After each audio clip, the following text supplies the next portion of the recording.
Dear student, आज हम समझते हैं जहाज़िबिलिटी। तो विदेशी व्यापार के तहत हम जहाज़िबिलिटी को किस कैटेगरी में रखते हैं, इस चीज़ को समझते हैं कि हमारा विदेशी जो व्यापार करेंगे उस विदेशी व्यापार में जो भी हम माल आयात निर्यात करते हैं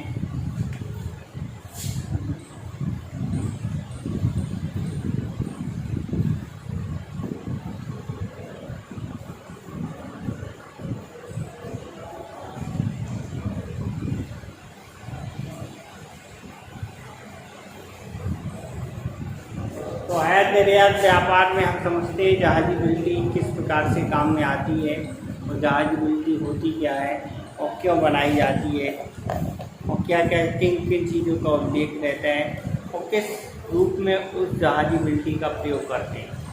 तो किस प्रकार से हम विदेश में माल आयात करेंगे निर्यात करेंगे, उस समय हमारी जहाज़िबिलिटी को किस रूप में रखा जाता है।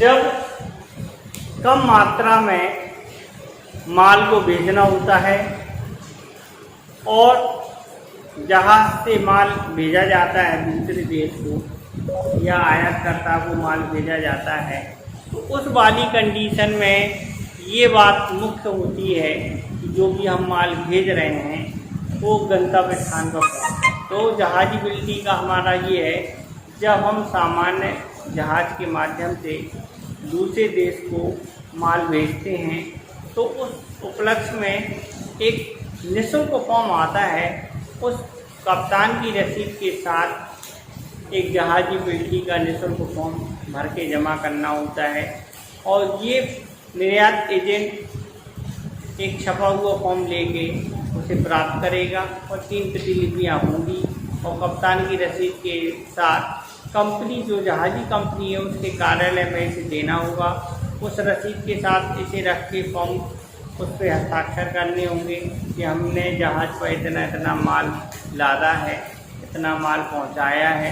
और ये तभी होगा जब आप माल जहाज़ पर लादेंगे, यानी अपना जो माल है एक्सपोर्ट कर रहे हैं तो उस समय अपना माल जहाज़ पर ला देंगे तो एक कप्तान रसीद देगा, एक निःशुल्क फॉर्म देगा जहाज़िबिलिटी का, क्योंकि जब हम किराए से माल ले जाते हैं तो जहाज़िबिलिटी भरना होता है, उसमें पूरे चीज़ों का उल्लेख होता है।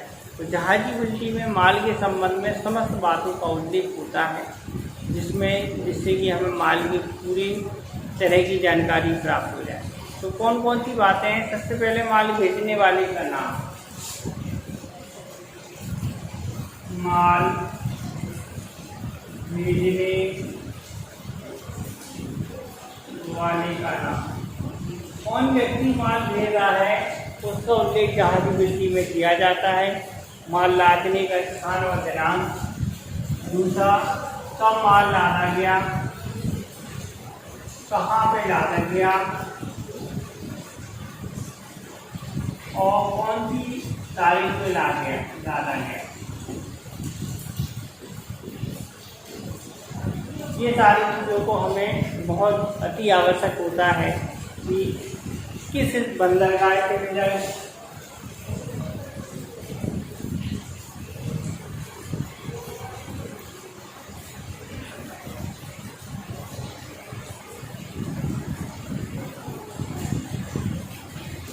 गंतव्य बंदरगाह कौन सी बंदरगाह से भेजा गया,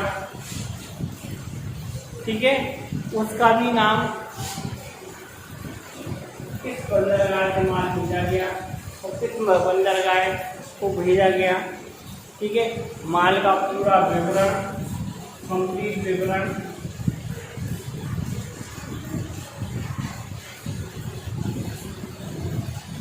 माल का संपूर्ण विवरण लिखा होना चाहिए कि हमारा कौन कौन सा माल है, माल का बजट या बंडल, कितने बंडल हैं, वजन भी होना चाहिए, माल का वजन कितना है,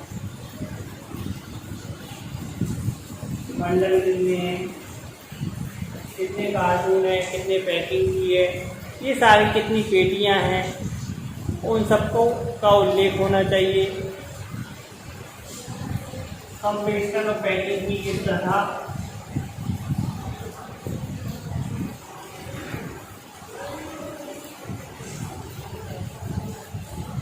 कंप्रेशन और पैकिंग की तरह हमारी जो पैकिंग है, दो प्रकार की पैकिंग होती है, एक अच्छी पैकिंग होती है, एक खराब पैकिंग होती है। तो इस बात का भी उल्लेख होना चाहिए कि पैकिंग सही की गई है, कौन से जहाज हैं, कौन सा कप्तान है, जहाज का नाम और कप्तान का नाम।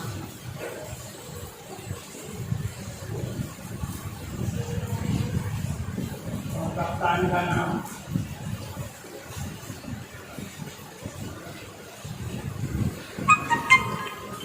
ये सारी चीज़ों का उल्लेख होना चाहिए। जहाज का भाड़ा कितना है, इसका भी उल्लेख होना चाहिए।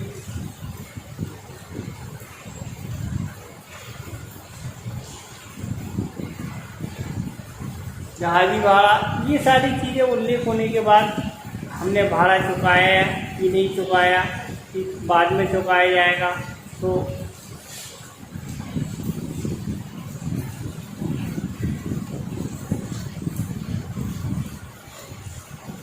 भाड़ा चुकाया कि नहीं, इस बात का उल्लेख।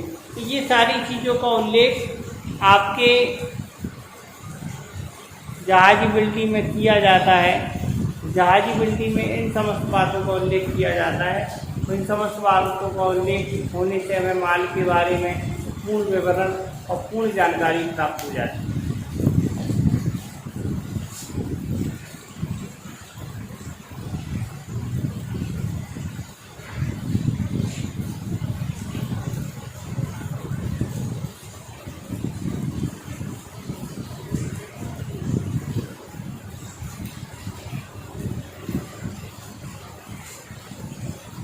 इसके बाद देखते हैं जहाज बिल्टी के प्रकार।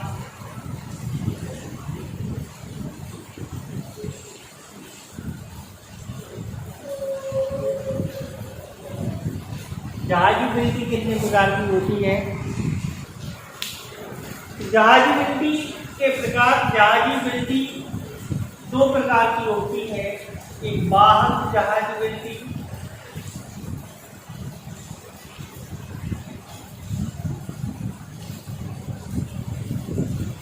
दूसरा अनिष्ट जहाजी बिल्टी।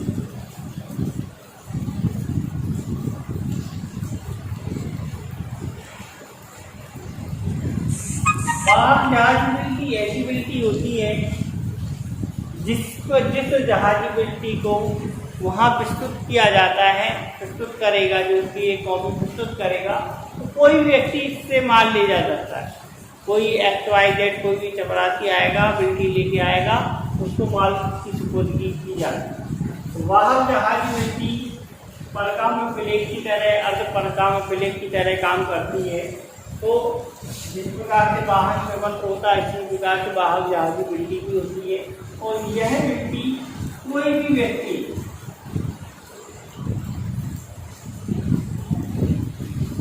बिल्टी लेके आएगा और उसे उसका माल सुपुर्द माल कर दिया जाएगा। अनिष्ट जहाजी बिल्टी ऐसी बिल्टी है जिस व्यक्ति का नाम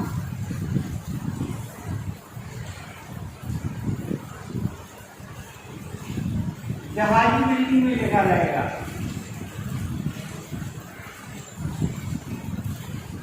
जिसका नाम जहाजी बिल्टी में लिखा रहेगा उस व्यक्ति के सुपुर्द की जाती है। तो अनिष्ट जहाजी बिल्टी ऐसी बिल्टी होती है जो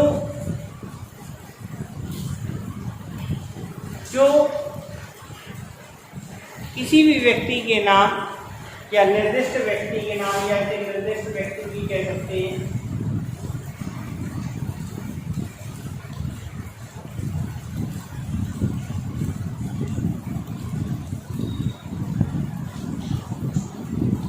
नाम की बिल्टी। तो इसे निर्दिष्ट नाम की बिल्टी के भी नाम से जान सकते हैं। जिसका नाम इस बिल्टी में लिखा रहेगा उसको इसकी सुपुर्दगी प्राप्त होगी। तो इस प्रकार के दो प्रकार की जहाजी बिल्टियाँ होती हैं।